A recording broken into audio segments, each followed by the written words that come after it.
काय झालं असं अचानक एवढं धुणे. आजची सकाळ अशी झाली, उठल्या उठल्या एवढं आभाळ आलं होतं. थोडंसं ऊन होतं पण आभाळ आलं होतं. पण आजचं काय होतं, नेमकं संडे होता. संडे असलेल्या दिवशी आऊंसोबत जायचं असतं बाहेर आम्हाला, म्हणजे एकच दिवस भेटतो फिरण्यासाठी.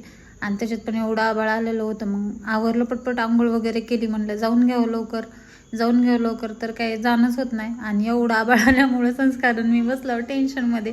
कारण त्याला पण वाटत होतं की आज थोडं बाहेर जावं, फिरून यावं कुठं तर जाऊन.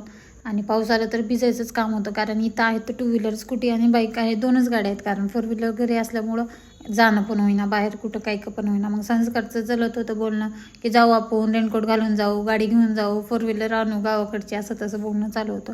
हे आमच्या मागच्या साईडचा व्ह्यूज पण एवढा काळी भर आभाळ आले होते. पार दुपारची टाईम होती आणि एवढे आभाळ होते. तर त्याच्यामुळं त्याचं पण मन लागत नव्हतं. त्याची कटिंग पण करून आणायची होती आज, ते पण करणं झालं नाही. कारण ह्या आभाळामुळंच असं त्यांना यायला 2 वाजले होते. मग त्याच्यामुळं आणि मग मी बसले ब्रेड. एक पाव भेटतो इकडं असा, म्हणजे गोड थोडं असतं ते खातं. आणि ते गेले झोपी. मग ते म्हणले आता पाऊस येणार, काही होणारच नाही, जाणं, म्हणून झोपले. आणि थोडं एक 10-15 मिनटात एवढा जोरशे पाऊस आला. पूर्ण दो पाऊस पडला. बेंगलोरमध्ये धुवून गेलं सगळं, एवढं पाऊस आला. कारण आलाच नव्हता, 4-5 दिवस झालं पाऊस पण आला. पूर्ण गरमी पण झाली. आणि मग बसलो आम्ही थोडा वेळ वाट पाहत की पाऊस जाईल. पाऊस काही गेलाच नाही. खूप वेळ पाऊस चालला. असं खाली गार्डन वगैरे आहे तर त्यांच्यासाठी खूप चांगलं झालं, पाऊस पडला. ओले झाले गार्डन. पण आम्हाला बाहेर जायचं होतं, ते मिस होऊन गेलोच नाही आम्ही. आणि असं 3rd फ्लोअरमधून इकडून तिकडं बघत राहिलो फक्त संस्कारण मी. आणि आमच्या खिडकीतला इथं एवढं सगळं हिरवं आहे ना. आणि पाऊस चालू होता. आमच्या आहुनी आधीच येताना आभाळ बघूनच, आणि त्यांना पण खावं वाटत होते समोसे, त्यामुळे तिने समोसे आणले होते. आणि संस्कारला जिलेबी खूप आवडते, त्यामुळे त्याच्यासाठी जिलेबी आणली होती.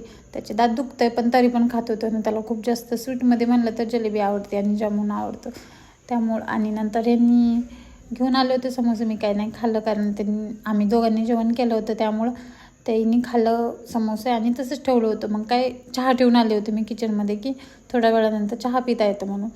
चहा ठेवला. संस्कारला बोलत बसले. इथंच खूप टाईम झाला. आणि झालं काय, चहा ठेवलेलं लक्षातच नाही राहिला. हे पूर्ण धूप पण निघालं. जेव्हा तिकडं वाशायला लागलं तिकडं पळत आलं तर काय पूर्ण चहा जळून गेला होता. मग दुसऱ्या पातेल्यामध्ये चहा बनवला आणि जे समोसे आणले होते ते चहासोबत घेतले. चहा आणि समोसे खूप छान लागतात. आणि त्याच्यात पाऊस चालू असल्यावर बाहेर तर एकदम मस्तच लागतात. त्यामुळं या खायला चहा आणि समोसे. माझा मिनी ब्लॉग आजचा कसा वाटला नक्की सांगा.